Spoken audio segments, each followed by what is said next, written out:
A quantidade de água doce no mundo é fixa, entretanto, a população não para de crescer. Conclusão, a quantidade de água per capita vem diminuindo. Por isso, as pesquisas que buscam entender o melhor uso da eficiência da água, eles ganham destaque, principalmente lá na Arena do Kaiowá, onde os solos arenosos sofrem mais com a falta d'água. Hoje, nós vamos lá no GPEA, no Grupo de Pesquisa e Extensão em Irrigação e Agrometeorologia da Universidade Estadual de Maringá, campus regional de Umuarama. Vamos entender um pouquinho como que é a linha de pesquisa que eles trabalham e quais projetos eles vêm desenvolvendo. Na área da irrigação, conhecer o ciclo da água é de extrema importância. Saber como que essa água é utilizada pelo sistema é o que nos leva a efetuar um manejo adequado. E um dos primeiros passos para isso é saber a quantidade de água que uma planta absorve diariamente. Devido a isso, elaboramos um projeto aqui na Fazenda Experimental da UEM, junto com o grupo GPEA, que é denominado o método de dissipação térmica no fluxo de seiva do pinhão manso, que tem como objetivo saber e quantificar a quantidade de água que essa planta absorve diariamente. E como uma planta consegue absorver água? Ela faz isso pelo processo de transpiração. Ela absorve água pelas raízes e essa água chegará até as folhas devido a um gradiente de concentração. Esse processo é muito similar a uma pessoa bebendo água com um canudinho. A força que ela faz com a boca sugando a água é o mesmo que a planta faz com a água no solo. E como vamos quantificar a água que foi absorvida pela planta? Pelo método de Granier, que consiste em você fazer 2 furos perpendiculares ao caule da planta a 20 cm da superfície do solo, onde esses 2 furos serão espaçados em 10 cm cada e neles serão inseridas 2 sondas. No furo superior será inserida a sonda que terá aquecimento, devido ao fio de Constantan. A sonda inferior não terá nenhum tipo de aquecimento, mas essas 2 sondas terão sensores que marcarão a temperatura diária delas. Essas 2 sondas também serão ligadas aos sensores de aquisição de dados, onde os dados serão obtidos em escala horária determinada pelo pesquisador. E como eu sei que está ocorrendo a absorção de água? Devido a essas sondas estar ligadas diretamente aos vasos condutores, assim que estiver ocorrendo a absorção de água, vai estar ocorrendo o fluxo de seiva nesses vasos condutores. Como que a sonda superior ela é aquecida, assim que passar o fluxo de seiva, ela terá uma refrigeração. Então, assim que tiver essa refrigeração, vai chegar ao sistema de dados. E devido à sonda inferior não ser aquecida, vai se notar uma mínima diferença entre essas 2 sondas. E quando tiver essa mínima diferença, é um sinal que está ocorrendo a transpiração, ou seja, a planta está absorvendo essa água. E quando eu vou saber que não está ocorrendo a transpiração? Quando a diferença entre essas 2 sondas será máxima, ou seja, não vai estar ocorrendo fluxo de seiva, a sonda superior não será refrigerada. Então a diferença entre essas 2 sondas será máxima. Agora que eu sei a diferença entre as temperaturas entre essas 2 sondas que vão estar lá no sistema de dados, vou pegar esses valores, vou inserir em fórmulas e esses valores serão retornados para mim como a quantidade de água que essa planta absorveu. E com base nisso, vou conseguir efetuar um manejo de irrigação adequado para a cultura, fornecendo para ela a quantidade exata que ela absorveu. Assim, eu não vou ter um prejuízo com o excesso de água fornecido para ela, que causará um maior custo de produção para o produtor, ou até mesmo uma quantidade inferior do que ela precisa, o que pode acarretar em uma baixa produtividade lá para frente. Muito bem, Daniel, parabéns! Muito interessante essa linha de pesquisa, muito interessante o seu trabalho. Nós tivemos alguns produtores que interagiram com a gente e aí temos uma pergunta, uma dúvida que surgiu lá do nosso amigo produtor lá de Cruzeiro do Oeste, da propriedade Toca do Cambota, e vamos ver o que ele tem para dizer para a gente aí. Olá pessoal, muito interessante essa pesquisa, Daniel. Eu trabalho com citricultura aqui na minha região e eu gostaria de saber se dá para utilizar esse método aqui na minha lavoura. Grande abraço! É muito bom ter esse contato com o nosso amigo produtor, fico muito agradecido pela pergunta. Então, sim, o método de Granier pode ser utilizado para plantas de citros. No nosso caso, a gente escolheu o pinhão manso devido a ele ser uma planta mais rústica. Então, ele vai conseguir se recompor mais das condições adversas do experimento e assim a gente vai ter um resultado mais preciso. Mas falando dos citros, o método de Granier é utilizado para plantas frutíferas, que é o seu caso, e também para plantas arbóreas. Então, se você pegar e utilizar o método de Granier para a sua plantação de citros, a gente vai conseguir chegar no resultado e fazer um manejo eficiente da sua irrigação, dando para você uma produtividade maior, sem desperdícios, sem prejuízos para a sua lavoura. E o nosso grupo de pesquisa não para aí.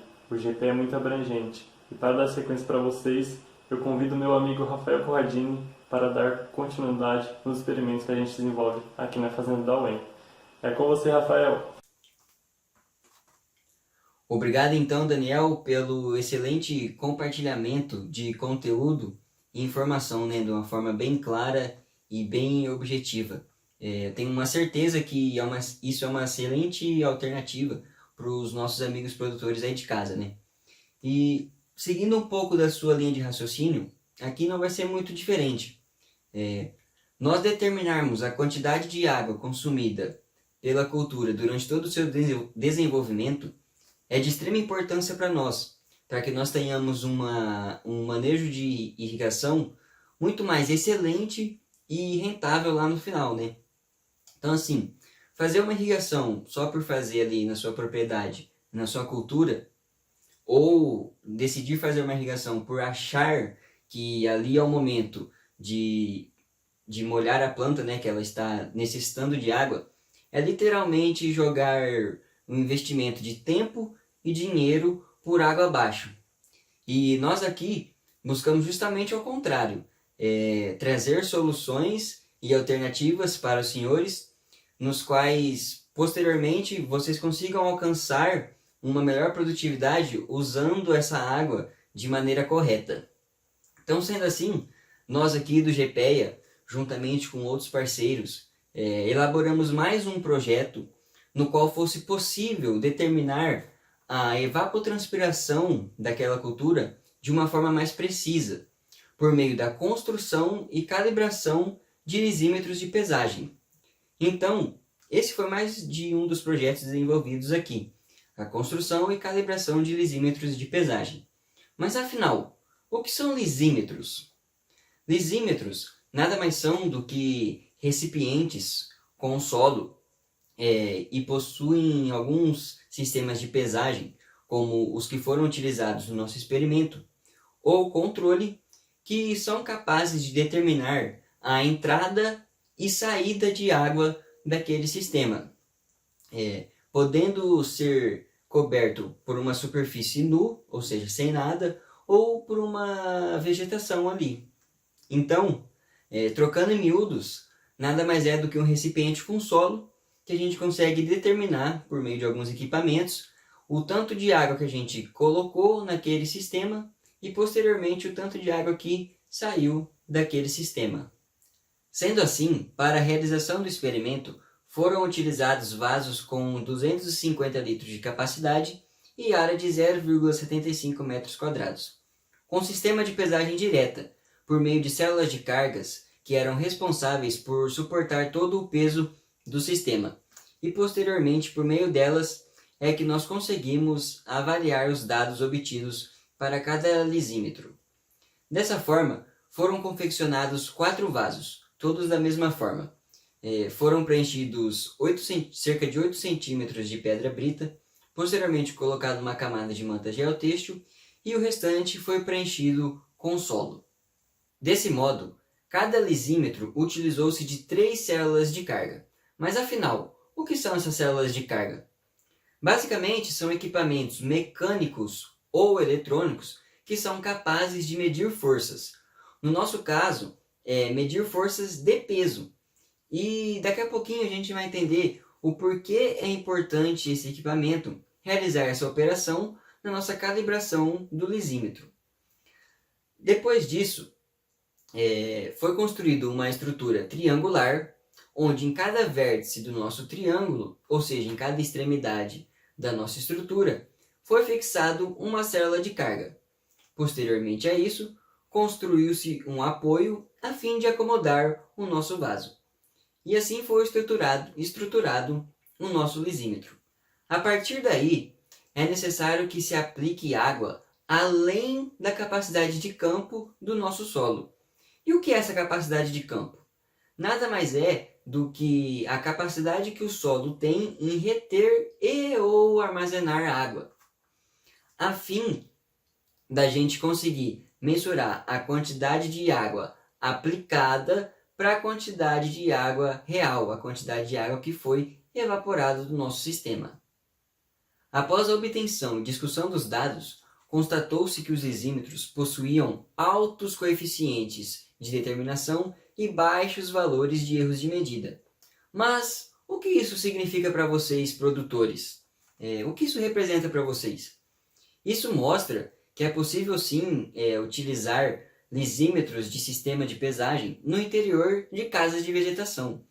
Porque a partir desse lisímetro, e dependendo da espécie que é cultivada na sua produção, por meio de algumas tabelas e alguns coeficientes, a gente consegue estimar o quanto de água a sua cultura vai utilizar durante todo o seu desenvolvimento a partir da calibração desse lisímetro no interior da sua casa de vegetação. E a partir disso aí, como nós iremos saber a quantidade de água que será necessária para esse desenvolvimento, nós conseguimos elaborar e executar um manejo hídrico bastante eficiente e que seja lucrativo para os senhores. Então esse foi mais um projeto realizado aqui pelo nosso grupo de pesquisa do GPEA. Eu agradeço a atenção de todos e eu espero que os senhores mandem as suas dúvidas, suas perguntas, que eu estarei aqui para respondê-las. As interações não param, pessoal. Se você tem alguma dúvida, nos envie no nosso WhatsApp 4002-8922. 4002-8922. Vamos ver a nossa dúvida que nós temos. Nosso grande amigo, nosso produtor amigo Ceará, né? Ele da Fazenda Olho d'Água, e ele tem uma dúvida para o Rafael. Vamos ver qual que é a dúvida do nosso produtor. Ô seu Rafael, tudo bom, senhor? Eu sou produtor e tenho casa de vegetação, né? Tem estufa aqui, eu produzo olerícolas, né? E hortifruti também tem um pouco, mas eu queria entender quais são os lisímetros que existem, né?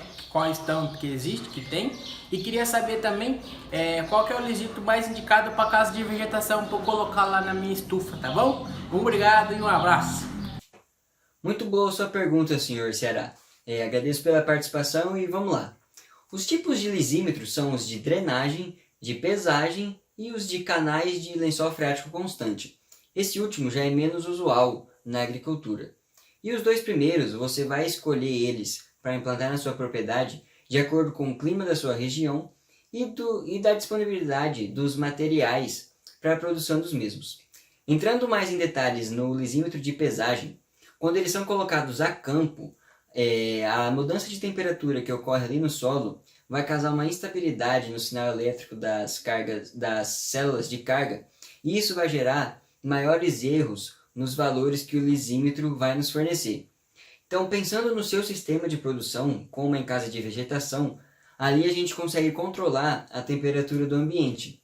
Consequentemente, o lisímetro vai sofrer uma menor variação desses valores. Então eu recomendaria o uso do lisímetro de pesagem para casa de vegetação, por ele apresentar uma maior exatidão de dados e sofrer menos com esse problema da instabilidade. Sendo assim, é possível nós fazermos um manejo mais adequado dos recursos hídricos para a produção da sua cultura. Eu espero que eu tenha respondido a sua pergunta. Caso você queira entrar em contato conosco ainda, é só mandar lá no nosso WhatsApp. E vamos agora continuar conhecendo um pouquinho dos nossos projetos do grupo de pesquisa do GPEA com o Vinícius. É com você. Fala pessoal, tudo certo? Bom, Eu sou pesquisador do GPEA, meu nome é Vinícius e é uma enorme satisfação estar aqui com vocês, falar um pouquinho sobre a eficiência do uso da água na agricultura, um tema tão relevante, né? Bom pessoal, primeiramente é bom a gente entender que os nossos resultados eles não se baseiam somente para a agricultura irrigada, tá? Eles têm uma importância também para a agricultura de sequeiro. O nosso objetivo é facilitar a vida dos produtores, fomentando o extensionismo com o intuito de que as tecnologias desenvolvidas aqui dentro da nossa linha de pesquisa cheguem até vocês de uma maneira fácil, rápida e eficiente, para auxiliá-los nas tomadas de decisões, fazendo com que o seu manejo seja mais assertivo. Bom, essa safra de soja aqui 2021 é um baita exemplo, né? É um ano extremamente atípico, com veranicos frequentes, né? Aqui no Arenito, principalmente a coisa é feia, pessoal. Nós acompanhamos várias áreas de replantio que talvez poderiam ter sido evitadas com uma estratégia simples de determinação de umidade do solo para planejar a sua semeadura. Pessoal, vários são os métodos, né, para estimar a umidade do solo, né, o conteúdo de água dentro do solo. Uns instantâneos, né, e outros com custo elevado, né, que se limitam a instituições de ensino. E aí alguns também que você tem um resultado em 24 horas, como é o caso do método padrão estufa. E esse método padrão estufa ele é utilizado para calibrar os outros métodos. Entretanto, é um método demorado, né? E ele baseia-se entre a diferença de massa, né? Sendo a massa úmida com a massa seca. E aí quando dividimos, né, essa diferença de massa pela massa seca, nós obtemos uma umidade chamada umidade gravimétrica. Só que é como eu mencionei para vocês, galera, é um processo demorado e que se torna muitas vezes inacessível, pois quantos de vocês produtores têm uma estufa na fazenda? Foi pensando nisso que o GPEA realizou um experimento de determinação de umidade do solo, opções para o Arenito Kaiowá. Nós avaliamos um desempenho do forno a gás junto com o forno micro-ondas em comparação ao método padrão. Nesse experimento que nós realizamos, nós tivemos 5 níveis de umidade, né? 10, 15, 25 e 30%, com massas secas obtidas 15, 25 e 30 minutos para o forno a gás e 2, 4, 6 minutos para o forno micro-ondas. Nosso objetivo com isso era fomentar realmente uma estratégia para que o agricultor pudesse, da sua fazenda, determinar o conteúdo de água do seu solo. Ao final do experimento, galera, foi possível concluir que o forno a gás e o forno micro-ondas eles podem sim utilizar em substituição ao método o método padrão estufa. E aí, quando nós utilizamos, né, um forno micro-ondas, né, 8 minutos ali, o solo secando, é suficiente para você conseguir estimar a umidade do seu solo, e para o forno a gás 25 minutos. Agora pessoal, eu vou demonstrar aqui para vocês de que maneira que nós podemos fazer isso de uma maneira efetiva e você produtor pode repetir isso na sua propriedade. Fala pessoal, tudo certo? Aqui nós vamos realmente para a prática. Bom, nós temos aqui um trado, né? Nós temos a profundidade de 10 centímetros, nós vamos fazer uma coleta de solo e aí depois vamos lá para o nosso laboratório para a gente estimar realmente essa umidade, para a gente conseguir chegar num valor próximo para a umidade, tá? Aí pessoal, não tem erro, só você tenta limpar, retirar o resíduo vegetal, né? E bora fazer a amostragem. Ó, esse trado aqui ele avisa, né, quando a gente já chega nos primeiros 10 centímetros. Beleza, vamos fazer uma amostragem dos 10 centímetros. Opa! Aqui no solo arenoso tem que tomar um pouco de cuidado, pessoal, porque ele desagrega muito fácil. E aí, bastante cuidado na hora de recolher esse solo, para que você tenha realmente o valor real. Pessoal, após retirar a amostra de solos, a gente já coloca ele, tá? Você tenta pegar todas a partezinha que realmente caiu, enfim, para não ser uma coisa falha. E aí a gente vai medir a massa, tá? A partir do momento que a gente medir a massa, ó, aqui ó, deu 28 gramas. Aí a gente já anota esse valor, tá? E aí a gente já envelopa ele aqui, ó, para que ele não perca umidade aqui fora do nosso ambiente que nós vamos fazer a determinação. Aí ele tá aqui embaladinho, ó. E aqui a gente vai levar lá pro laboratório e vai fazer, né, uma determinação de umidade utilizando o método forno micro-ondas e o método forno a gás para mostrar para os senhores como que funciona e a diferença deles, beleza? O ideal também é ter uma caneta para identificar, porque como nós estamos levando uma amostra só, tá? Não tem problema. Eu vou tirar outra amostra aqui para a gente poder comparar depois o método forno a gás e o micro-ondas e mostrar para vocês como vocês podem aplicar isso na prática. Fala pessoal, tudo certo? Seguinte, a gente vai dar sequência aqui. Então o que nós fizemos? Lá no campo tiramos a amostra e trouxemos aqui pro nosso laboratório. O que nós vamos fazer aqui? Eu tenho aqui separado, a minha amostra aqui é pro forno a gás, tá? que ela tá com 25 gramas, né? Só para conferir aqui. E eu tenho a minha amostra que é pro forno micro-ondas, que tá com 28. Aí é o seguinte, no forno micro-ondas, pessoal, não dá para colocar um alumínio, certo? Por isso que nós vamos colocar o solo aqui, ó, tá? Ó, nesse recipiente de vidro. E aí eu estou utilizando um pincel para que eu tire todo o solo que está aqui dentro, tá? Se quiser dar uma destorroada tranquilo, foi o que nós fizemos lá no nosso experimento, beleza? E aí também cuida para deixar todo o solo aqui no recipiente, beleza? E aí guarda esse cadinho aqui, que foi o que estava com o solo, porque limpa todo o solo que estava no cadinho, tá? Limpa todo. Que esse solo aqui, esse cadinho aqui que nós utilizamos, nós vamos ter que colocar depois esse solo, depois de seco aqui novamente, para depois pesar, porque nós não tiramos a tara dele, tá certo? E o mesmo procedimento para o outro. O outro aqui a gente vai abrir e vai colocar direto. A gente vai abrir e já vai colocar direto no forno, porque no forno não tem problema a gente colocar um cadinho de alumínio, certo, pessoal? Lá está nosso solo. Vamos colocar 8 minutos. E vamos deixar ele secando ali. Já no forno a gás, pessoal, é por 25 minutos no fogo alto aqui, tá? Ó, em torno de 280 graus. Depois de acabar esse processo, pessoal, a gente vê que o solo está seco, está quente, está bem quente. Então é importante deixar um pouquinho esfriar, só que não deixe por muito tempo, porque senão ele pode pegar a água do ambiente e aí mascarar o valor de umidade. Fala, pessoal, amostras secas, pesadas, já calculei, a fórmula é bem simples, né? Massa úmida menos massa seca dividido por massa seca vezes 100 e deu um resultado muito próximo, ó, 27% para o forno micro-ondas e 25% para o forno a gás. Nós tivemos uma boa precipitação, por isso que nós temos esse elevado umidade do solo. Tema de grande relevância, pois pode ser aplicado na prática, não é mesmo, Vinícius? Temos perguntinhas aqui, hein? Olá, me chamo Manuel. Sou produtor de melancia daqui da cidade de Ivaté, Paraná, e faço uso do sistema de gotejamento para irrigar minha lavoura. E com essa chuva intensa que ocorreu aqui na minha cidade nesses últimos dias, eu gostaria de saber quando que eu posso voltar a ligar meu sistema de irrigação. Se assim que parar de chover eu já posso voltar a irrigar. E também gostaria de saber como que eu faço para determinar a umidade desse solo, se teria algum método. Um abraço. Excelente questionamento. É o seguinte, ó, a primeira coisa que vale destacar é que tem muitas pessoas que fazem molhamento, que é diferente de irrigação. A irrigação ela tem critérios e nós precisamos atender esses critérios para determinar uma lâmina de irrigação. E aí, por outro lado, o que acontece? Nós temos uma outra peculiaridade, é que no seu caso eu recomendo você poder utilizar, né, determinar a umidade de acordo com o método que eu ensinei agora. Eu até respondo uma das suas perguntas dessa maneira. E outra coisa, eu indico para o senhor utilizar um tensiômetro, né, fazer uma curva de retenção do seu solo, para daí você conseguir fazer uma estimativa a partir da tensão que tem no solo com a umidade e poder determinar a quantidade de água que você precisa colocar no seu solo. Eu recomendo que entre em contato com o GPE, que vai ser um prazer esclarecer e ser mais efetivo na sua dúvida, beleza? Muito obrigado!